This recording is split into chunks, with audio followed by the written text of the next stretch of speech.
Welcome. आज आपण या व्हिडिओमध्ये पाहणार आहोत ते म्हणजे इलेक्ट्रॉनिक कॉन्फिगरेशन. आता आपण जे इलेक्ट्रॉनिक कॉन्फिगरेशन पाहणार आहोत त्याची लेवल ही 10वी पर्यंत आहे. म्हणजे हा जो व्हिडिओ आहे तो व्हिडिओ हा 10वीच्या लेवल पर्यंतचा. आपण पहिल्यांदा बघूया की what is mean by electronic configuration. Distribution of electron of an atom or molecule in atomic and molecular orbit is called electronic configuration.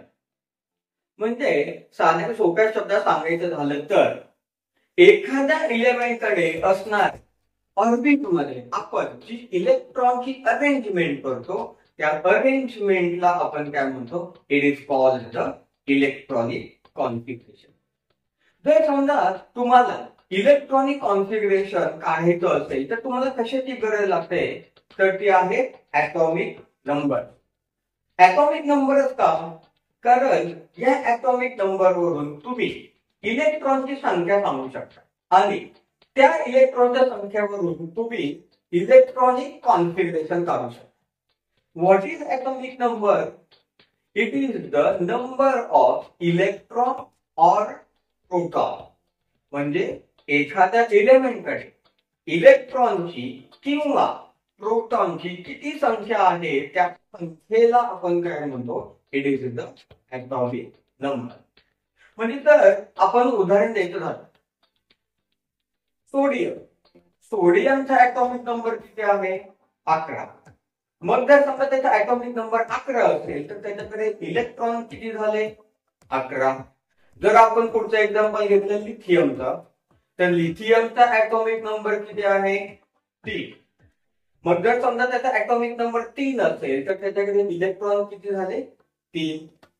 किंवा जर आपण कार्बनचा विचार केला तर कार्बनचा ॲटॉमिक नंबर किती आहे, 6. आणि मग त्याच्याकडे इलेक्ट्रॉन किती झाले, 6. म्हणजे इथे एक गोष्ट लक्षात घ्या की एखाद्या इलेमेंटचा जेवढा ॲटॉमिक नंबर आहे तेवढे त्याच्याकडे काय आहे, तर इलेक्ट्रॉन. म्हणजे atomic number is equal two electron number. एखाद्या इलेमेंटकडे जर समजा 10 इलेक्ट्रॉन असतील तर ते 10च्या 10 इलेक्ट्रॉन हे एकाच ऑर्बिट मध्ये फिरतात का, तर त्याचं उत्तर आहे नाही. इलेमेंटकडे 1 पासून ते 7 पर्यंत ऑर्बिट असू शकतात आणि या 1 पासून 7 पर्यंत ऑर्बिट मध्ये हे इलेक्ट्रॉन काय केलेले असतात, डिस्ट्रीब्यूट केलेले असतात. हे डिस्ट्रीब्यूट कसे होतात, तर प्रत्येक ऑर्बिटची इलेक्ट्रॉन होल्ड करण्याची कॅपॅसिटी ही वेगवेगळी आहे. ती कॅपॅसिटी कशावरती डिपेंड आहे, तर ते डिपेंड आहे त्या ऑर्बिटच्या एनर्जी लेवलनुसार. म्हणजे एखाद्या इलेमेंटचा जो ऑर्बिट आहे त्या ऑर्बिटच्या एनर्जी लेवलनुसार त्याच्याकडे इलेक्ट्रॉन भरले जातात.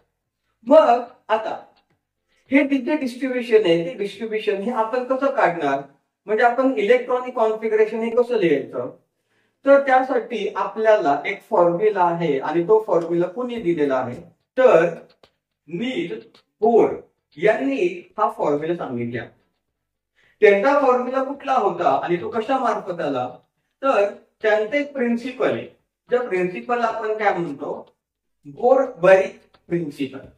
या बोर-बरी प्रिन्सिपल मार्फत आपण एक फॉर्म्युला तयार केलेला आहे आणि तो फॉर्म्युला कुठला आहे, इट इज द 2n². तिथे n म्हणजे काय, तर ती आहे एखाद्या ऑर्बिटचा नंबर. आपल्याला 10वी पर्यंत पहिले जे 4 ऑर्बिट आहेत ना ते 4 ऑर्बिट हे खूप महत्वाचे आहेत आणि ते ऑर्बिट कोणते आहेत, तर ते आहेत के, एल, एम, एल. के म्हणजे पहिलं ऑर्बिट, त्यानंतर दुसरा नंबर येतो तो म्हणजे एल. एल म्हणजे दुसरं ऑर्बिट, त्यानंतर एम, एम म्हणजे तिसरं ऑर्बिट आणि सगळे शेवटी आहे ते म्हणजे एल, की जे कुठलं ऑर्बिट झालं, चौथं ऑर्बिट. तर हे 4 ऑर्बिट आपल्याला महत्वाचे आहेत आणि या 4 ऑर्बिट मध्ये आपल्याला इलेक्ट्रॉनचं डिस्ट्रीब्युशन करायचं. कोणत्या फॉर्म्युल्याने, इट इज द 2n². या 2n² या फॉर्म्युलाने आपल्याला त्या इलेक्ट्रॉनचं डिस्ट्रीब्युशन करायचं. इथे n म्हणजे काय होतं, it is the number of a orbit. म्हणजे जर समजा पहिलं ऑर्बिट असेल म्हणजे कुठलं ऑर्बिट झालं, इट इज द k, तर n इक्वल टू काय येणार, इट इज 1. जर समजा दुसरं ऑर्बिट असेल म्हणजे n, तर n इज इक्वल टू काय येणार आहे, इट इज द 2. जर समजा तिसरं ऑर्बिट असेल म्हणजे कुठलं झालं, इट इज m, तर त्यासाठी n ची संख्या काय येणार आहे, 3.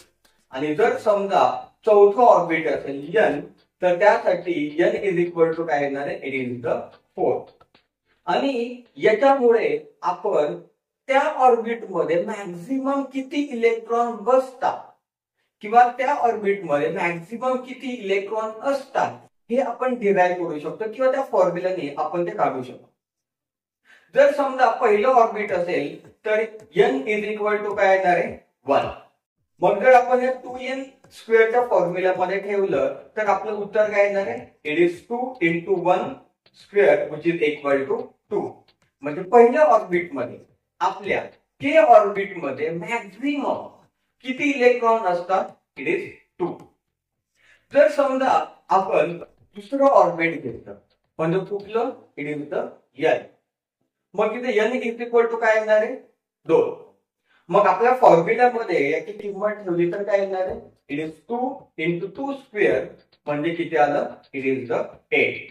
म्हणजे आपल्या l ऑर्बिट मध्ये इलेक्ट्रॉनची मॅक्झिमम कॅपॅसिटी किती आहे, इट इज द 8. आता घेऊया ते म्हणजे आपलं तिसरं ऑर्बिट ज्याला आपण m म्हणतो. या तिसऱ्या ऑर्बिट साठी n इज इक्वल टू काय येणार आहे, 3. मग आपल्या फॉर्म्युलामध्ये त्याला ठेवलं तर आपलं उत्तर काय येणार आहे, इट इज 2 × 3² म्हणजे किती आलं, इट इज 18. म्हणजे तिसऱ्या ऑर्बिट मध्ये आपल्या m ऑर्बिट मध्ये मॅक्झिमम किती इलेक्ट्रॉन बसू शकतात, तर 18. आणि हे जर आपण आपल्या चौथ्या ऑर्बिटचा विचार केला म्हणजे n ऑर्बिटचा विचार केला तर त्या ठिकाणी n इज इक्वल टू काय येणार आहे, 4. आणि आपल्या फॉर्म्युलामध्ये जर समजा ती किंमत ठेवली तर ते उत्तर काय येणार आहे, विच इज 2 × 4² म्हणजे किती आलं ते 32. म्हणजे आपलं इलेक्ट्रॉनिक कॉन्फिगरेशन हे आपल्या ऑर्बिट नुसार काय येतं, तर पहिल्या ऑर्बिट मध्ये मॅक्झिमम इलेक्ट्रॉन किती असणार आहे, 2. दुसऱ्या ऑर्बिट मध्ये 8, तिसऱ्या ऑर्बिट मध्ये 18 आणि चौथ्या ऑर्बिट मध्ये 32. म्हणजे 2, 8, 18, 32. हे झालं आपल्यासाठी असणारं इलेक्ट्रॉनिक कॉन्फिगरेशन. परंतु बोरकडे प्रिन्सिपल मध्ये अजून एक स्टेटमेंट आहे आणि ते स्टेटमेंट कुठलं आहे, त्या स्टेटमेंटला आपण ऑक्टेव लॉ असं पण म्हणतो. व्हॉट इज ऑक्टेव लॉ, तर एखाद्या इलेमेंटच्या शेवटच्या ऑर्बिट मध्ये मॅक्झिमम किती इलेक्ट्रॉन असतात, तर 8. म्हणजे जर समजा आपण m किंवा n ऑर्बिटचा विचार केला तर त्यांची मॅक्झिमम कॅपॅसिटी किती आहे, तर 18 आणि 32. परंतु जर समजा हे दोन ऑर्बिट शेवटचे असतील तर त्यांच्यामध्ये मॅक्झिमम किती इलेक्ट्रॉन येणार आहे, तर 18 किंवा 32च्या ऐवजी 8. म्हणजे आपल्याकडे पहिल्या 20 इलेमेंट साठीचं इलेक्ट्रॉनिक कॉन्फिगरेशन हे 2, 8, 8, 18 या पद्धतीने येणार आहे. आपण ते उदाहरणासहित पाहूया. जे 10वीचे विद्यार्थी आहेत त्या 10वीच्या विद्यार्थ्यांसाठी ॲटॉमिक नंबर 1 ते ॲटॉमिक नंबर 20 म्हणजे हायड्रोजन ते कॅल्शियम इथपर्यंत सर्व एलिमेंट हे लक्षात ठेवायचे आहेत विथ देअर ॲटॉमिक नंबर. म्हणजे पहिले 20 जे इलेमेंट आहेत ते 20 इलेमेंट हे त्यांच्या ॲटॉमिक नंबर प्रमाणे लक्षात ठेवायचे जे विद्यार्थी 10वीला आहेत. आता हे इलेमेंट लक्षात ठेवण्याची पण ट्रिक आहे की जी आपण पुढच्या व्हिडिओमध्ये पाहू. तर आपण इलेक्ट्रॉनिक कॉन्फिगरेशनचे काही उदाहरणं बघूया आणि त्याच्यामध्ये पहिली उदाहरण ते म्हणजे हायड्रोजन. हायड्रोजन ॲटॉमिक नंबर 1 म्हणजे इलेक्ट्रॉन किती झाले 1. मग हा 1 इलेक्ट्रॉन हा पहिल्याच ऑर्बिट मध्ये जाणार म्हणजे 1. म्हणजे हायड्रोजनचे इलेक्ट्रॉनिक कॉन्फिगरेशन काय झालं, इट इज 1. तर समजा आपण दुसरं एक्झाम्पल घेतलं लिथियम. लिथियमचा ऍटॉमिक नंबर किती आहे, 3. म्हणजे त्याच्याकडे इलेक्ट्रॉन किती झाले, 3. मग या 3 इलेक्ट्रॉन पैकी पहिल्या ऑर्बिट मध्ये किती इलेक्ट्रॉन राहणार, 2. मग आता राहिले किती, 1. आणि तो 1 इलेक्ट्रॉन हा कुठल्या ऑर्बिट मध्ये जाणार, दुसऱ्या ऑर्बिट मध्ये, म्हणजे 1. म्हणजे आपलं लिथियमचं इलेक्ट्रॉनिक कॉन्फिगरेशन काय झालं, इट इज 2 1. पुढचं उदाहरण घेऊया ते म्हणजे आपण कार्बनचं. कार्बनचा ऍटॉमिक नंबर किती आहे, 6. म्हणजे त्याच्याकडे इलेक्ट्रॉन किती झाले, 6. मग जर समजा त्याच्याकडे 6 इलेक्ट्रॉन असतील, त्या 6 पैकी किती इलेक्ट्रॉन हे पहिल्या ऑर्बिट मध्ये जाणार, 2. मग राहिले किती, 4, की जे कुठल्या ऑर्बिट मध्ये जाणार, दुसऱ्या ऑर्बिट मध्ये. म्हणजे आपल्या कार्बनचे इलेक्ट्रॉनिक कॉन्फिगरेशन काय झालं, इट इज 2 4. पुढचं उदाहरण घ्या ते म्हणजे सोडियम. सोडियम ऍटॉमिक नंबर किती आहे, 11. म्हणजे त्याच्याकडे इलेक्ट्रॉन किती झाले, 11. या 11 इलेक्ट्रॉन पैकी किती इलेक्ट्रॉन पहिल्या ऑर्बिट मध्ये जाणार, 2. मग राहिले किती आता, 9. मग या 9 पैकी किती इलेक्ट्रॉन दुसऱ्या ऑर्बिट मध्ये जाणार, 8. मग आता राहिले किती, 1. आणि तो कुठल्या ऑर्बिट मध्ये जाणार, तर तिसऱ्या ऑर्बिट मध्ये. म्हणजे आपल्या सोडियमचं इलेक्ट्रॉनिक कॉन्फिगरेशन काय झालं, इट इज 2 8 1. पुढचं उदाहरण घेऊया ते म्हणजे फॉस्फरसचं. फॉस्फरस ऍटॉमिक नंबर किती आहे, 15. म्हणजे त्याच्याकडे इलेक्ट्रॉन किती झाले, 15. मग या 15 इलेक्ट्रॉन पैकी किती इलेक्ट्रॉन हे पहिल्या ऑर्बिट मध्ये जाणार, 2. मग राहिले किती आता, 13.